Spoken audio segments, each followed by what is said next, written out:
آ جائیں، قریب آ جائیں ماشاء اللہ۔ بسم اللہ الرحمن الرحیم، الحمد صلی علی رسول الکریم۔ میرے محترم بھائیو، دوستو، بزرگو،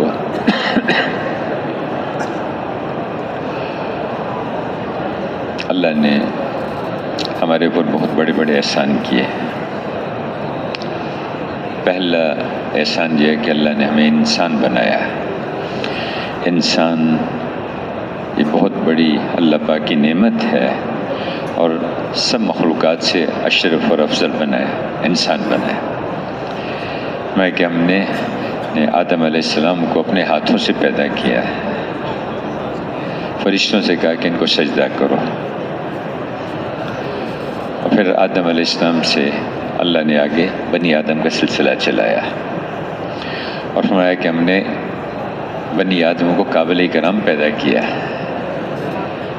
ہر انسان بہت قیمتی ہے، ہر انسان، کہ کسی ایک انسان کو اگر کوئی نقصان پہنچاتا ہے، عام کسی انسان کو، اس کو بھی ناپسند کیا گیا۔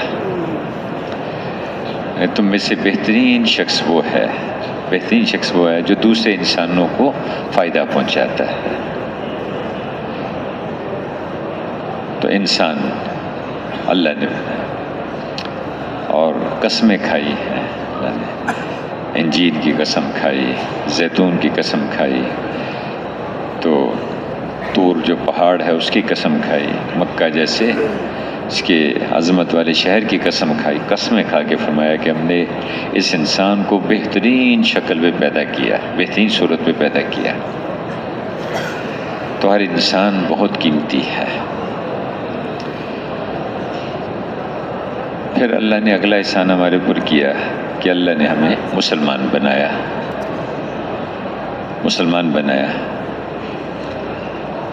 جب تک ایک ایمان والا بھی دنیا میں موجود ہے، یہ دنیا کا نظام چلتا رہے گا۔ آسمان، زمین، سورج، چاند، یہ سب نظام اپنی جگہ قائم رہے گا۔ سورج طلوع بھی ہوگا، غروب بھی ہوگا، دن اور رات یہ بھی بدلتے رہیں گے، سردی اور گرمی بھی آتی رہے گی، دریا بھی بہتے رہیں گے، پہاڑ بھی اپنی جگہ پہ قائم رہیں گے۔ جب ایک انسان مسلمان، جب تک ایک بھی موجود ہے، ایک بھی اللہ کا نام لینے والا موجود ہے، ایمان کا ایک ذرہ ایمان کا، وہ بھی اتنا قیمتی ہے کہ جو آدمی کو اتنی بڑی جنت دلانے کا ذریعہ بن جائے گا کہ ایسی نعمتیں اس کو ملیں گی کہ جن کا وہ سوچ بھی نہیں سکتا۔ کتابوں میں ایک واقعہ آتا ہے کہ قیامت کے دن جب لوگ ان کا حساب کتاب کے لیے پیش ہوں گے، جنتی جنت میں چلے جائیں گے اور جہنمی جہنم میں چلے جائیں گے۔ پھر جہنم میں سے ایسے لوگ جن کے پاس ایمان تو تھا لیکن اعمال کا کچھ بگاڑ تھا، اس کی سزا بھگت کے وہ بھی وہاں سے نکل کے جنت میں آتے چلے جائیں گے۔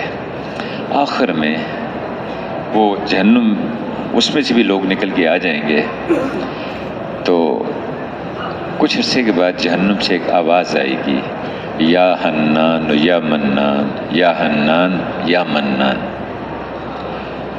یہ اللہ کے دو نام ہیں، حنان اور منان۔ حنان کہتے ہیں ماں جیسی محبت کرنے والا، اور منان کہتے ہیں احسان کر کے جتلانے والا، احسانوں پہ احسان کرنے والا۔ تو جہنم سے آواز آئے گی، اللہ پاک مالک جو جہنم کے داروغہ ہیں ان سے کہیں گے کہ یہ کون ہے، اس کو دیکھیں۔ جا کے دیکھیں گے کہ ایک آدمی چٹان کے نیچے پھنسا ہوا ہوگا، اور چاروں طرف اس کی آگ جل رہی ہے، سانپ اور بچھو اس کو ڈس رہے ہیں۔ وہاں کے سانپ، وہاں کے بچھو کوئی معمولی تھوڑی ہے، کہتے ہیں کہ ایک ایک بچھو جو ہے وہ خچر جتنا ہوگا، اور سانپ کتنے بڑے کہ بعض سانپ ایسے ہیں کہ اگر وہ زمین پر پھونک مار دیں تو قیامت تک پوری زمین پہ کہیں گھاس ہی نہ ہوگی، کوئی ہرا پتا ہی نہ نکلے، صرف پھونک مار دیں، ایسے زہریلے۔ اب وہ لپٹے ہوئے ہیں اس کو، اور جہنمیوں کی تو اللہ حفاظت فرمائے، یعنی اس کی ایک ایک داڑھ احد پہاڑ جتنی ہوگی ایک داڑھ، اتنا بڑا جسم ان کا بنا دیا جائے گا۔ اب میرے بھائیوں، اب جو مالک اس کو نکال لیں گے اور نکال کے اس کے سانپ وغیرہ اس کو لا کے اللہ کے سامنے کھڑیں گے، اللہ یہ شخص چلا رہا تھا، چیخ رہا تھا، میرے بندے کیا چاہتا ہے؟ اے اللہ بہت سخت تکلیف ہے، بہت عذاب میں ہوں، میں یہ نہیں کہتا کہ مجھے جنت میں بھیج دیں، بس اتنا ہے کہ جہنم کے دروازے کے پاس بٹھا دیں مجھے۔ میرے بندے اس کے بعد تو کچھ نہیں مانگو گے؟ اللہ اس کے بعد کچھ نہیں مانگوں گا۔ اس کو جہنم کے دروازے پہ بٹھا دیا جائے گا، کچھ عرصہ گزرے گا، پھر پکارنا شروع کرے گا، یا حنان و یا منان، میرے بندے اب کیا چاہتا ہے؟ یا اللہ یہ پیچھے بہت تکلیف ہے، بڑے عذاب ہیں، چیخنے کی آوازیں، چلانے کی آوازیں آتی ہیں، اے اللہ میں جنت کا تو مستحق نہیں، وہ جو سامنے درخت ہے وہ جنت اور جہنم کے بیچ میں ہوگا، وہ وہاں تک مجھے پہنچا دیں، اچھا اس کو وہاں پہنچا دو۔ پھر کچھ عرصہ گزرے گا، پھر ایک دن پکارنا شروع کرے گا، یا حنان و یا منان، میرے بندے اب کیا چاہتا ہے؟ اے اللہ وہ جو سامنے جنت دور نظر آ رہی ہے، میں یہ تو نہیں کہتا کہ مجھے جنت میں داخل کر دیں، بس اس کے باہر بٹھا دیں مجھے۔ میرے بندے اس کے بعد تو کچھ نہیں مانگے گا، اللہ اس کے بعد کچھ نہیں مانگے، اچھا چلو اس کو وہاں بٹھا دو۔ پھر اب جنت کی نعمتیں، وہاں کی خوشبوئیں، وہاں کی ہوائیں دیکھے گا باہر سے، کہتے جنت کی خوشبو جو ہے وہ جنت کے 500 سال کی مسافت تک جاتی ہے، 500 سال۔ اب 500 سال کتنا فاصلہ ہوگا اور کون سی رفتار ہوگی یہ تو اللہ ہی جانتے ہیں۔ 500 سال اگر روشنی کی رفتار سے چلے تو پتہ نہیں، 1 سیکنڈ میں روشنی زمین کے گرد 7-8 دفعہ چکر لگا دیتی ہے 1 سیکنڈ میں، پتہ نہیں کون سی رفتار ہوگی۔ 500 سال یہاں تک جنت کی خوشبوئیں جاتی ہیں۔ اب وہ خوشبوئیں، ہوائیں اور اندر کی نعمتیں دور دور سے نظر آئیں گی اس کو، ایسے باغات ہیں، اللہ اکبر، اور ایسے درخت، ایسے پودے، بعض درخت ایسے کہ ان کی چاندی کی شاخیں، سونے کے پتے، بعض درخت ایسے ان میں سے ہوا گزرتی ہے تو موسیقی کی آواز پیدا ہوتی ہے، بعض درخت ایسے کہ ان کا سایہ ہی 100 سال تک ختم نہیں ہوگا، 100 سال تک آدمی چلتا رہے نا، دیکھو اگر زمین پہ چلنا شروع کرے نا، راستے میں سمندر پہاڑ وغیرہ نہ آئے، سیدھا چلتا جائے عام رفتار سے چلے تو 5 سال کے بعد چکر لگا کے واپس آ جائے گا، پوری زمین اتنی ہے، اس 100 سال تک اس کا سایہ ختم نہیں ہوگا، آدمی اس کے اتنے بڑے بڑے درخت ہوں گے۔ تو اب وہاں کے درخت، وہاں کے گھر، مکان، بعض مکان ایسے 1 اینٹ سونے کی، 1 اینٹ چاندی کی، مشک اور عنبر کا گارا اس کے ساتھ ان کو جوڑا گیا، اور زعفران کی گھاس ہوگی اس میں، ہیرے اور موتیوں کی کنکریاں بکھری ہوئی ہوں گی، بعض مکان ہوا میں لٹکے ہوئے ہوں گے جنت کے، چاندی کے بنے ہوئے ہوں گے لیکن شیشے کی طرح سے صاف، اندر سے باہر، باہر سے اندر نظر آئے گا۔ پوچھا کہ یا رسول اللہ ان میں داخل کیسے ہوں گے؟ وہ تو ہوا میں لٹکے ہوئے ہیں۔ تو فرمایا جیسے پرندے اڑتے ہوئے اپنے گھونسلوں میں داخل ہوتے، ایسے تم اڑتے ہوئے ان میں جا کے داخل ہو گے، ایسے مکان اللہ نے بنا رکھے ہیں۔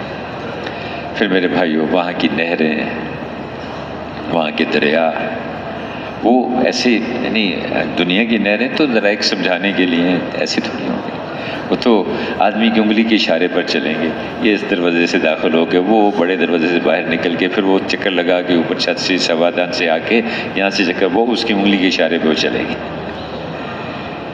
تو ایسی ایسی نعمتیں جب اندر دیکھے گا تو اب یا اللہ یہاں تک پہنچا دیا، بس ایک احسان میرے پر، مجھے اندر بھی داخل کر ہی دیں۔ میرے بندے تو نے کہا تھا کہ میں کچھ نہیں مانگوں گا، اللہ بس آخری دفعہ، ایک دفعہ اندر داخل کر دیں۔ اچھا جا تو جنت میں داخل ہو جائے۔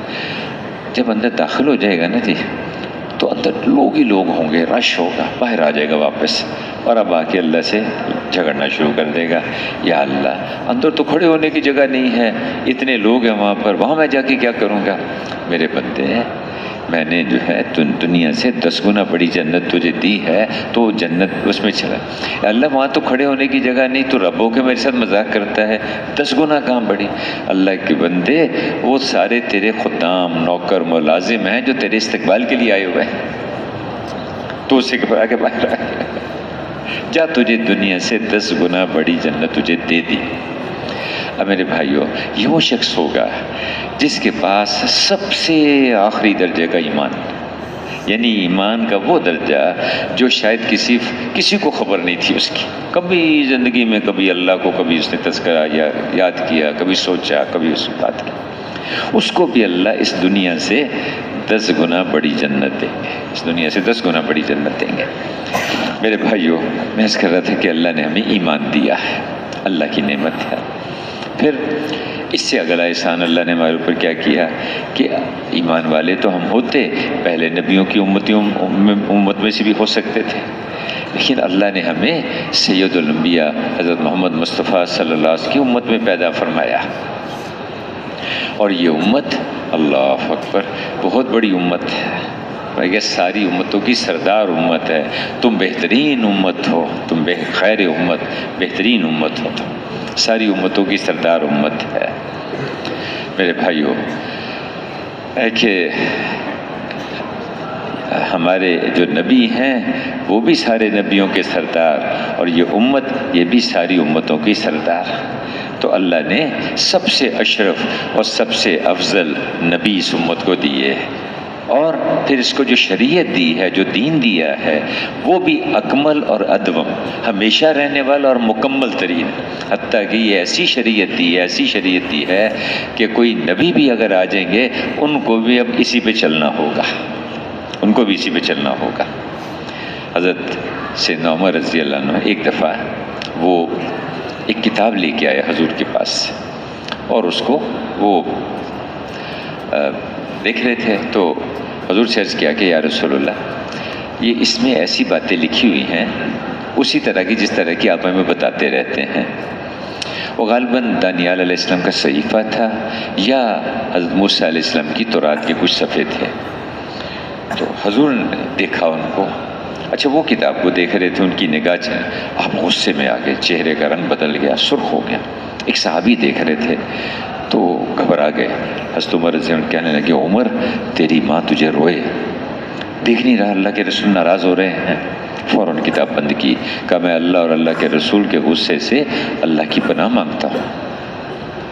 آپ نے فرمایا کہ عمر ابھی تک دھوکے میں پڑے ہوئے ہو، کیا خیال ہے تم؟ یہ صاحب کتاب کون؟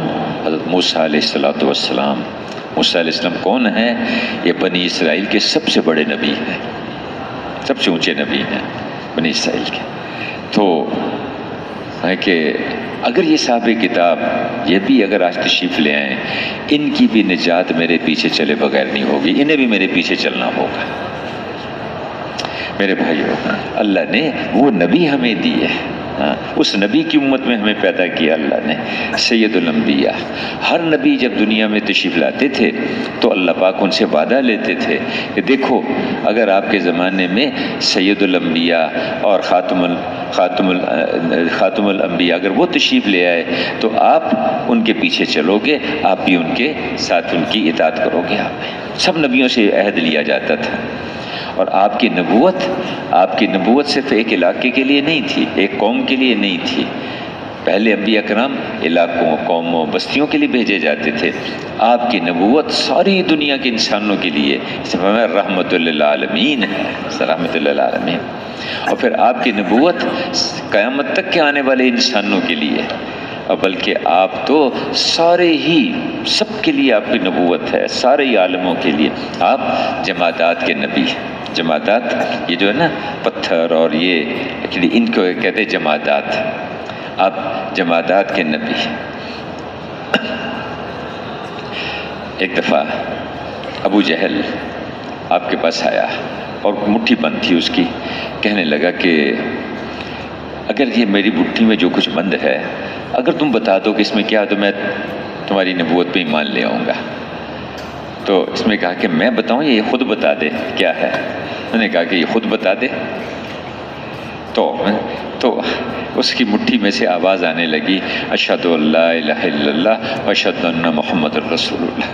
اس نے مٹھی ایسے زور سے پھینکی کنکریاں، اس کی کنکریاں تھیں مٹھی میں. تو کنکریاں کہتے ہیں یہ ایسا جادوگر ہے، اس کا جادوگر نعوذ باللہ ان کنکریوں پہ بھی چل گیا. پر جب ایمان مقدر میں نہیں ہوتا تو پھر آدمی ڈکوسلے کرتا ہے. آپ اس کے آپ نباتات کے نبی. نباتات کہتے ہیں یہ جو پودے درخت وغیرہ نکلتے ہیں. اللہ، آپ تشریف لے جا رہے تھے، سامنے سے ایک دیہاتی آ رہا تھا. تو آپ نے اسے کہا کہ میں تمہیں کو خیر کی بات نہ بتاؤں؟ اس نے کہا جی ضرور بتائیں. تو یہ کلمہ پڑھ لے، لا الہ الا اللہ محمد الرسول اللہ. اس نے کہا جی میں کلمہ تو پڑھ لوں لیکن آپ کا کوئی گواہ ہے اس پہ؟ تو وادی کے کنارے ایک درخت تھا. صحرائی علاقے ہوتے ہیں نا وہاں درخت بہت تھوڑے ہوتے ہیں، تو دور کنارے پر ایک درخت تھا. آپ نے اس کو ایسے اشارہ کیا تو وہ درخت زمین چیرتا ہوا پاس آ کے کھڑا ہو گیا اور اس کے تنے میں سے آواز آئی اشہد ان لا الہ الا اللہ واشہد انک محمد الرسول اللہ. آپ نے درخت کو اشارہ کیا، واپس چلا گیا. اس دیہاتی نے کلمہ پڑھا، آپ نے اپنا سفر جاری رکھا، اس نے اپنا سفر جاری رکھا. تو آپ نباتات کے نبی ہیں. آپ حیوانات کے نبی ہیں. آپ حیوانات کے نبی ہیں. اللہ رحمت للعالمین حیوانات کے نبی ہیں. ایک صحابی چرواہا چرا رہا تھا، جنگل میں بکریاں چرا رہا تھا. ایک بھیڑیا آیا، بھیڑیے نے بکری پہ حملہ کیا اور وہ بھیڑ جو ہے بھیڑ جو بکری اس کو وہ کھا لیا اس نے. تو غصے سے اس نے ڈنڈا لے کے اس کے پیچھے دوڑا کہ تو جو ہے مجھے تجھے کیسا ظالم ہے، تو جو ہے میری بکری جو ہے تو کھا گیا. تو بھیڑیے نے فصیح عربی میں اس کو جواب دیا ظالم میں ہوں یا تو ہے؟ حیران ہو گیا کہ یہ کیا کہہ رہا ہے کہ کیا میں نے کیا ظلم کیا؟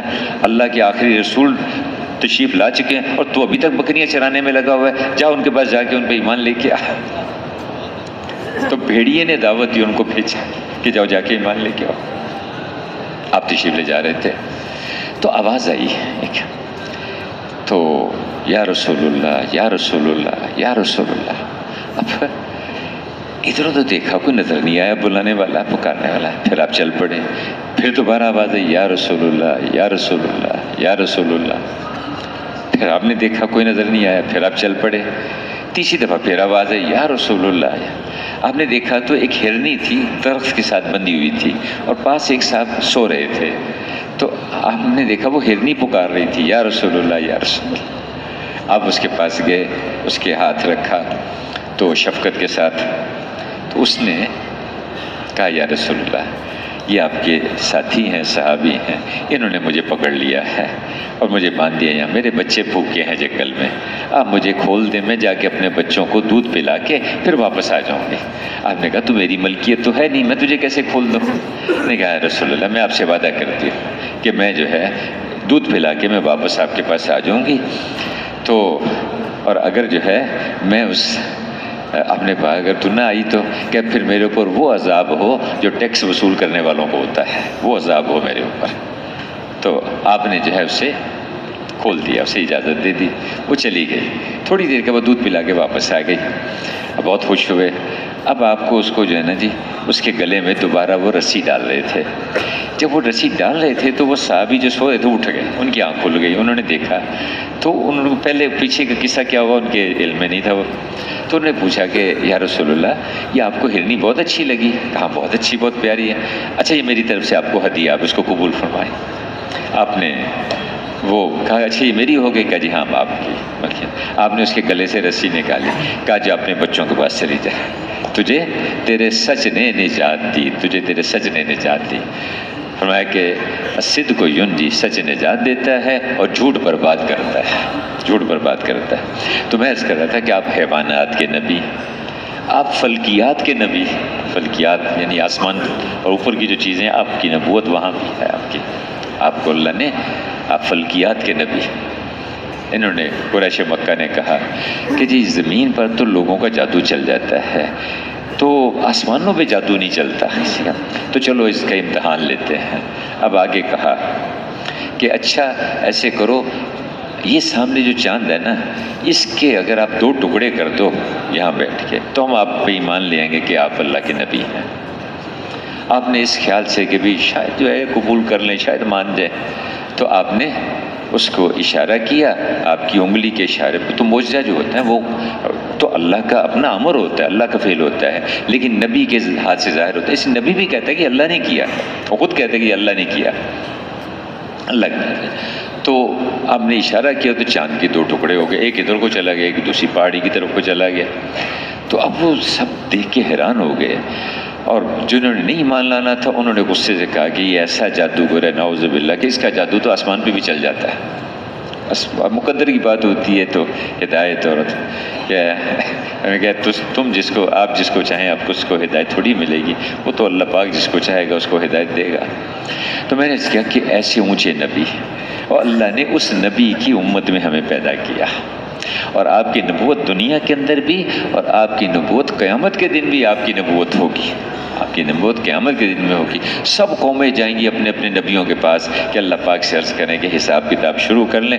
سب انبیاء کرام انکار کر دیں گے، بھئی آج ہماری ہمت نہیں، آج ہماری جرأت نہیں، سب جاؤ محمد رسول اللہ کے پاس۔ اور ساری قومیں مل کے حضور کے پاس آئیں گی کہ آپ اللہ سے درخواست کریں کہ حساب کتاب شروع۔ ہاں آج کے دن میں ہی پھر سجدے میں پڑھ کے آپ اللہ سے دعا مانگیں گے، اور پھر اللہ پاک آپ سر اٹھائیے، آپ کی بات سنی جائے گی، آپ فرمائیے کیا، تو پھر آپ مقام محبوب پیش کیا جائے گا، اس پہ ہاتھ رکھ کے کھڑے رہیں گے۔ خیر میں عرض کر رہا تھا کہ اتنے بڑے نبی، ان نبی کی امت میں اللہ نے ہمیں پیدا کیا میرے بھائیوں، یہ کتنا بڑا اللہ کا احسان ہے۔ اور پھر اس امت کو اللہ نے خیر امت، سب سے اونچی امت اللہ نے بنایا، سب سے اونچے نبی ان کو دیے، سب سے اونچی اور مکمل ترین شریعت اور دین اللہ نے اس امت کو عطا فرمایا۔ میرے بھائی اور دوستو، اس امت میں اللہ نے ہمیں پیدا کیا ہے۔ اب جس کو جتنا بڑا اس کا مرتبہ ہوتا ہے اتنی بڑی اس کی ذمہ داری بھی تو ہوتی ہے نا جی۔ ایک آدمی کو ملک کا صدر بنایا جاتا ہے تو کیا مطلب کہ پورے ملک کے کاموں کی ذمہ داری ہے اس پر۔ ایک آدمی کو صوبے کا وزیر اعلیٰ یا گورنر بنایا گیا تو کیا کہتے ہیں پورے صوبے کی ذمہ داری ہے اس پر۔ اس امت کو اللہ نے پورے عالم کی ذمہ داری دی، اور پورے عالم کی اس لیے اس کو خیر امت کہا کہ تمہیں سارے عالم کے لیے ہم نے بھیجا ہے۔ اور کیوں بھیجا ہے؟ اب اس کو جو ذمہ داری دی گئی، اس کے ذمہ کام کیا لگا؟ میرے بھائیوں، پہلی ذمہ داری اس کی یہ ہے، پہلا کام اس کا یہ ہے کہ اللہ کی بندگی، عبدیت، اللہ کے بندے بن کے زندگی گزاریں، اللہ کی بندگی والی زندگی اختیار کریں۔ یہ جو اسلام ہے، جو دین ہے، یہ اللہ کی بندگی والی زندگی کا خلاصہ ہے۔ ایمان بھی مضبوط ہو، اللہ سے ہونا، اللہ کی ذات سے ہونا، اللہ کی قدرت سے ہونا، اس کا یقین دل میں اترے، اور اللہ کے غیر سے، اللہ کے ارادے کے بغیر نہ ہونا یہ دلوں میں اترے۔ اور مرنا ہے، اللہ کے پاس جانا ہے، ہر چیز کا جواب دینا ہے، اس لیے اس کی تیاری کرنا۔ موت ہے، قبر ہے، پھر قبر کے آگے اس کے حالات ہیں، پھر حشر کے دن کی پریشانیاں ہیں، وہاں کے انعامات ہیں، پھر جنت کی نعمتیں ہیں، جہنم کی مصیبتیں، اس سب پہ ایمان لانا تو ایمان ہے۔ عبادات ہیں، عبادات میں روزہ، زکوٰۃ، حج ہے، لیکن حج تو زندگی میں ایک دفعہ، وہ بھی سب کے لیے نہیں، زکوٰۃ سال میں ایک دفعہ، وہ بھی سب کے لیے نہیں، روزہ سب کے لیے لیکن سال میں 1 مہینہ۔ نماز ایسی عبادت ہے جو سب کے لیے سارا سال، فرض نماز، نفل نماز، سنت، مستحب، تو عبادات اللہ نے دی، عبادات دی ہیں۔ پھر میرے بھائیو، وہ پوری زندگی جو ہے، یہ عبدیت والی زندگی ہے کہ ہر مسلمان اللہ کا بندہ بن کے زندگی گزارے۔ بندہ کس کو کہتے ہیں؟ جو اپنی مرضی چھوڑ دے اور اپنے مالک کی مرضی پر آ جائے۔ آنکھ وہ دیکھے جس کے دیکھنے سے اللہ خوش ہوتے ہیں، وہ نہ دیکھے جس کے دیکھنے پہ اللہ ناراض۔ میں اللہ کا بندہ ہوں بھائی، میں اللہ کا بندہ ہوں، میں تو اللہ کی مانوں گا۔ کان سے وہ آواز سنیں جس کے سننے پہ اللہ خوش ہوتے ہیں، وہ نہ سنیں جس کے سننے پہ اللہ ناراض ہوتے ہیں۔ زبان سے وہ بول بولے جس کے بولنے پہ میرا مالک راضی ہوگا، خوش ہوگا۔ میں وہ بول نہیں بولوں گا جس پہ اللہ پاک مجھ سے ناراض ہوں گے۔ میں اللہ کا بندہ ہوں بھائی، میں اللہ کا بندہ۔ کھانے میں وہ طریقہ اختیار کروں گا جس پہ اللہ خوش ہوتے ہیں، وہ اس طریقے پہ کھانا نہیں کھاؤں گا جس پہ اللہ میرے ناراض ہوتے ہیں۔ اور طریقہ سب سے بڑے بندے اللہ کے حضرت محمد رسول اللہ صلی اللہ علیہ وسلم، سب سے بڑے بندے، اور میرے بھائیو، ایک دفعہ آپ کھانا کھا رہے تھے، ایک یہودی عورت نے دیکھا، کہنے لگی دیکھو ایسے کھانا کھاتے ہیں جیسے غلام کھاتے ہیں. کہتے ہیں مجھ سے بڑا اللہ کا بندہ اور غلام کون ہوگا؟ یعنی میں سب سے بڑا اللہ کا غلام. تو سب سے بڑے بندے، سب سے بڑے غلام حضرت محمد الرسول اللہ صلی اللہ علیہ وسلم. ہم ان کے طریقے پہ اللہ کی بندگی کریں گے، ان کے طریقے پہ. یہ جتنی بھی نماز، روزہ، عبادات ہے، یہ بندگی سکھاتی ہیں. تو ہمیں اسے کہتے ہیں جو نماز جس کی بڑھیا ہوگی اس کی باقی زندگی بھی بندگی والی آ جائے گی، وہ بھی ٹھیک ہو جائے گی. تو پہلا کام یہ ہے کہ عبادت اور عبودیت اس کے لیے اللہ نے پیدا کیا. دوسرا کام کیا ہے، ہمیں کس لیے اللہ نے پیدا کیا؟ کہ ہم اللہ کی خلافت والی زندگی اختیار کریں. عبادت اور خلافت. خلافت میں کیا ہے کہ یعنی دیکھو اللہ پاک کھلاتے ہیں کھاتے نہیں ہیں، پہناتے ہیں پہنتے نہیں ہیں. اللہ پاک سلاتے ہیں خود نہیں سوتے. اللہ پاک لوگوں کو تو معاف کرتے ہیں، درگزر کرتے ہیں. تو جو اللہ کی خلافت والی زندگی اختیار کرے گا وہ اللہ کے بندوں پہ خرچ کرے گا، ان کو نفع پہنچائے گا، ان کو اپنے مال سے بھی فائدہ پہنچائے گا، ان کو اپنی جان سے بھی فائدہ پہنچائے گا، ان کو اپنے علم سے فائدہ پہنچائے گا، ان کو اپنے فن سے فائدہ پہنچائے گا. کوئی رتبہ کو حیثیت ملی ہے اس سے اوروں کو فائدہ پہنچائے گا. جو اللہ کی خلافت والی زندگی اختیار کرے گا وہ بندوں کو ان کا اللہ کی خلافت میں بندوں کو فائدہ پہنچائے گا، لوگوں کو فائدہ پہنچائے گا. میں نے عرض کیا نا کہ تم میں سے خیرکم، تم میں سے سب سے اچھا انسان وہ ہے جو دوسرے انسانوں کو سب سے زیادہ فائدہ پہنچاتا ہے. تو دوسرا مقصد یہ دیا کہ ہم اللہ کی خلافت والی زندگی اختیار کریں. اللہ پاک اپنے بندوں کو اللہ پاک ان کی ضرورتوں کو پورا کرتے ہیں، ان کی ایک ایک چیز کو، ان کے تقاضوں کا، حتیٰ کہ یہاں تک کہ بندے اللہ کی نافرمانیاں بھی کرتے ہیں پھر بھی اللہ ان کی روزی بند نہیں کرتا، وہ اس کے احکامات کو بھی توڑتے ہیں. یہاں تک آتا ہے کہ جب کوئی اللہ کے بڑے گناہ، کوئی بڑی نافرمانی کرتا ہے تو زمین اجازت مانگتی ہے کہ اللہ مجھے اجازت دے میں اس کو اپنے اندر دفن کر دوں. سمندر اجازت مانگتے ہیں، آپ اجازت دے دیں میں اپنے اندر اس کو غرق کر دوں. اللہ کہتے ہیں میرا بندہ ہے، میرا بندہ، چھوڑ دو. شاید توبہ کر لے، شاید معافی مانگ لے، شاید چھوڑ دو. میرا بندہ ہے، میرا بندہ. میرے بھائیو، تو کیا کہ اللہ کے بندوں کو فائدہ پہنچانا، اللہ کے بندوں کو فائدہ پہنچانا. دیکھو جو مقدر کی روزی ہے وہ ہمیں ملے گی.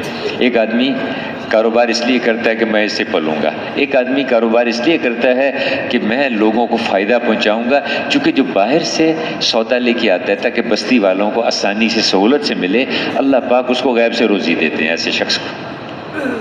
تو دوسرا مقصد کیا ہے؟ خلافت. اور تیسرا کام کیا ہے؟ اچھا یہ دونوں کام ایسے ہیں، عبادت اور خلافت، اس میں تو پہلی امتیں بھی ان کو بھی دیا گیا تھا. لیکن تیسرا مقصد جو اس امت کو ملا ہے وہ صرف اسی امت کو ملا ہے، پہلے کسی امت کو نہیں دیا گیا، اور وہ صرف پہلے نبیوں کو دیا جاتا تھا. وہ کیا ہے؟ وہ ہے دعوت. لوگوں کو عبادت والی زندگی پہ لانا، ان کو اللہ کی خلافت والی زندگی پہ لانا، اس کی محنت کرنا، اس کے لیے لوگوں کے پاس چل کے جانا، ایک ایک آدمی کو اس کے لیے تیار کرنا، ان کی منت سماجت کرنا، ان کو اس پہ آمادہ کرنا کہ دیکھو بھائی تم اللہ کے بندے بن کے چلو، اللہ کی مانو اور اللہ کے رسول کے طریقے پہ اللہ کی مانو، اور اللہ کے بندے بن کے پھر اللہ کی خلافت میں اللہ کے بندوں کے ساتھ سلوک کرو. یہ دونوں مقصد پہلے امتوں کو بھی ملے، اس امت کو بھی ملا. لیکن میرے بھائیو تیسرا مقصد جس کے لیے پہلے نبی آتے تھے، ایک نبی آتے تھے وہ اپنی امت کو اس پہ تیار کرتے، وہ تشریف لے جاتے، پھر کچھ عرصے کے بعد تو اللہ دوسرے نبی کو بھیج دیتے، پھر تیسرے کو بھیج دیتے، اس طرح ہی سلسلہ چلتا رہا. لیکن ہمارے حضرت محمد صلی اللہ علیہ وسلم پر اللہ نے نبوت کو ختم کر دیا. آپ کے بعد کسی کو نبوت نہیں ملے گی، آپ کے بعد کسی کو نبوت نہیں ملے گی. اور میرے بھائیو اللہ نے اس امت کو حضور کی نیابت میں وہ نبیوں والا کام دیا ہے، اس کام کے لیے اللہ نے چنا ہے، اس کے لیے بھیجا ہے. ہمارے ساتھ مشکل یہ ہو گئی کہ ہم تینوں ہی مقصد بھول بیٹھے. ہم نے عبادت کو بھی چھوڑا، ہم نے دعوت کو بھی چھوڑا، ہم نے خلافت میں بھی کمی کی، ہر چیز میں ہم نے کمی کر دی۔ اس کی وجہ سے اللہ ناراض ہوئے اور ناراض ہو کے پریشانیوں کے حالات آ گئے، کہیں سیلاب، کہیں زلزلے، کہیں پریشانیاں، کہ پتہ نہیں کتنی قسم کی۔ اب میرے بھائیو، دوستو، بزرگوں، ہم اس پہ کریں اللہ سے توبہ، اللہ سے معافی مانگیں۔ یہ جو ہم اللہ کے راستے میں نکلے ہیں نا جی، آپ بڑے مبارک ہیں، اللہ پاک کی طرف سے قبولیت ہے، اللہ نے ہمیں موقع دے دیا، ہم نکلے ہیں تو سب سے پہلے ہم اس پہ توبہ کریں۔ اے اللہ، عبادت میں کمی ہوئی ہم سے، آپ کی خلافت میں کمی ہوئی، اے اللہ دعوت میں ہم نے کمی کی، اے اللہ تو ہمیں بھی معاف کر دے اور سارے مسلمانوں کو معاف کر دے۔ اس پہ ہم استغفار کریں، اور پھر میرے بھائیوں آئندہ کے لیے طے کریں کہ اللہ آئندہ کے لیے ہم ان تینوں مقصد کو سامنے رکھ کے زندگی گزاریں گے، اپنی زندگی کا نظام ایسے بنائیں گے کہ ہم عبادت اور اس میں بھی آگے بڑھیں گے، اور خلافت میں بھی آگے بڑھیں گے، اور دعوت میں بھی آگے بڑھیں گے۔ میرے دوستو، بزرگوں، اب پوری امت اس پر آ جائے، پوری امت اس پر آ جائے تو انشاءاللہ اس کا نتیجہ کیا ہوگا کہ دنیا میں اللہ پاک اس امت سے راضی ہو کر ان کے حالات کو ٹھیک کریں گے، خیریں، برکتیں، رحمتیں اتریں گی دنیا کے اندر، ان میں محبتیں ہوں گی، آپس میں جوڑ ہوگا، ان کی زندگیاں ایسی خوبصورت اور مثالی زندگیاں بنیں گی۔ اور پھر میرے بھائیوں، مرنے کے بعد ان کے چہروں پر، اللہ اکبر، جو اس دعوت والے کام کو اپنا کام بنائیں گے، عبادت اور خلافت کو دنیا میں پھیلانے کی کوشش کریں گے، ان کے چہروں پر وہ نور ہوگا جو نبیوں کے چہروں پر ہوتا ہے، اور اللہ پاک ان کو اللہ پاک نبیوں کے ساتھ والی کرسیوں پہ جگہ دیں گے، اور انبیاء کے پڑوس والی جنت ان کا ٹھکانہ بنے گی، چونکہ انہوں نے نبیوں والے کام کو اپنا کام بنایا، اس کو اپنی ذمہ داری بنایا۔ میں نے اس کیا کہ خود ہم عبادت اور خلافت پر آ جائیں، ایک کیا کہ ہم ساری امت کو اس پہ لانے کی کوشش کریں۔ اب پوری امت کو اس کے لیے تیار کرنا، ہر مسلمان کو اس کے لیے تیار کرنا، اس کے بعد پھر یہ پوری امت اقوام عالم کے پاس جائے اور ان سے جا کے کہے، دیکھو بھئی، تم اللہ کی زمین پہ رہتے ہو، اللہ کا دیا کھاتے ہو، اس کا دیا پہنتے ہو، اس کے بندے بن کے چلو، اس کی عبادت اور اس کی بندگی والی زندگی اختیار کرو، اور اس کی خلافت والی زندگی اختیار کرو، اس لیے ہم تمہارے پاس آئے ہیں۔ حضرات صحابہ کرام نے کیا کیا؟ انہوں نے کیا کیا؟ یہ زندگی سیکھی حضور سے، خلافت والی، عبادت والی اور دعوت، یہ عبادت اور خلافت والی زندگی سیکھی اور دعوت کا کام سیکھا حضور سے، دونوں چیزیں سیکھی، اور اس کو لے کے وہ گئے پھر اقوام عالم کے پاس۔ 23 سال حضور صلی اللہ علیہ وسلم صحابہ کرام کے بیچ میں رہے، اس کے بعد آپ پردہ فرما لیا، پھر صحابہ کرام جماعتیں بن کے گئے اور پوری دنیا میں پھیل گئے، اور اس وقت کی جتنی دنیا معلوم تھی ان کے پاس جا کے ایک بات کہتے تھے، اسلم تسلم، یہ عبادت اور خلافت والی زندگی اختیار کرو، اس پہ تمہیں امن ملے گا، سلامتی ملے گی، عزتیں ملیں گی، راحتیں آئیں گی، تمہارے آپس محبتیں ہوں گی، تمہارے حالات ٹھیک ہوں گے، تمہاری زندگیوں میں پھر اللہ پاک تمہیں برکتیں دے گا اور تمہاری خیریں اور رحمتیں تمہیں ملیں گی، اس زندگی کو اختیار کرو۔ ان کی طرف سے سوال ہوتا ہے کہ وہ زندگی کہاں ہے، ہمیں بتاؤ۔ ہر آدمی چاہتا ہے وہ زندگی کو سیکھے، اس کے لیے پھر یہ حضرات کہتے ہیں کہ کونو مثلنا، آؤ ہماری طرح کے ہو جاؤ، آؤ دیکھو ہماری زندگی، ہمارا دن دیکھو، ہماری راتیں دیکھو، ہمارے بازار دیکھو، ہمارے گھر دیکھو، ہمارے خاندانوں کو دیکھو، آؤ دیکھو ہماری حکومت کیسے پبلک کے لیے پریشان ہوتی ہے، اور ہماری پبلک کو دیکھو کیسے اپنے بڑوں کی اطاعت اور فرمانبرداری کرتے ہیں، ہمارے راتوں کو اللہ کے سامنے سجدوں میں کیسے پڑھتے ہیں یہ، ہمارے دنوں میں کیسے یہ دوسروں کو فائدہ، آؤ ہماری عبادت و خلافت والی زندگی دیکھو اور کونو مثلنا، ہماری طرح کے ہو جاؤ۔ اب وہ آتے اس زندگی کو دیکھتے، ان کی عبادات، ان کے اخلاق، ان کے معاملات، سچائی، امانت داری، تقوی، ان کی معاشرت، ان کی عدالتیں، ان کے ہسپتال، ان کے گھروں کی زندگی، ان کی بازاروں کی زندگی، اس زندگی کو دیکھتے تو ارے ایسی خوبصورت زندگی، بس وہ دنوں پہ پلٹتے چلے جاتے، حتیٰ کہ صرف 70-80 سال میں اس وقت کی جتنی انسانیت معلوم تھی اس کا 80% اسلام میں داخل ہو گیا تھا۔ میرے بھائیو، یہ آج بھی ہو سکتا ہے، تھوڑی سی ہم ہمت کریں، یہ تینوں کام کر لیں، ایک تو عبادت والی زندگی سیکھیں، اور دوسرا خلافت والی زندگی سیکھیں، اور اس کے ساتھ ساتھ دعوت والا کام سیکھیں، اور پوری امت کو ہم اس پہ تیار کریں۔ اور پھر یہ ساری امت جب اس زندگی کو لے کے چلے گی اقوام عالم کے پاس، تو ارے مال ہمارے پاس، کام ان کے بن رہے ہیں، حکومتیں ہمارے پاس، مسئلے ان کے حل ہو رہے ہیں، دنیا کی چیزیں نقشے ہمارے پاس، محبتیں ان کے بیچ میں ہیں، حالات ان کے ٹھیک ہو رہے ہیں، ارے یہ زندگی ہمیں بھی سکھاؤ۔ پھر وہ آپ کے پیچھے پیچھے دوڑیں گے، ارے ہمیں یہ زندگی سکھاؤ، ہم بھی ایسی زندگی پہ آنا چاہتے ہیں۔ پھر میرے بھائیو اللہ پاک وہ منظر دکھائیں گے جو پہلی صدی میں دکھائی دیے کہ فوج در فوج، قومیں، ملک، قبائل، علاقے سب اسلام کی طرف کو دوڑیں گے۔ یہ آج بھی ہو سکتا ہے بشرطے کہ ہم اس کی نیت کر لیں۔ اب جو نکلے ہیں نا جی، دیکھیے چلہ ہے، 4 مہینے ہے، جتنا وقت بھی ہم لے کے آئے ہیں، ہم اصل میں اس پہ آنے کے لیے آئے ہیں، اور اب تک نہیں ہوا، اس پہ ہم استغفار کریں، آئندہ ہم طے کریں۔ اب اس کا پہلا قدم یہ ہے کہ ہم 4 مہینے لگائیں، 4 مہینے لگا کے تاکہ کچھ الف باتیں تو سیکھ لیں، اس کے بعد پھر ہم ساری دنیا میں جائیں گے، سارے عالم میں جائیں گے۔ تو آپ حضرات ماشاءاللہ کوئی چلے کے لیے آیا ہوگا، کوئی 10 دن کے لیے آیا، کوئی ویسے دوستوں سے ملنے کے لیے آ گیا، جماعت نصرت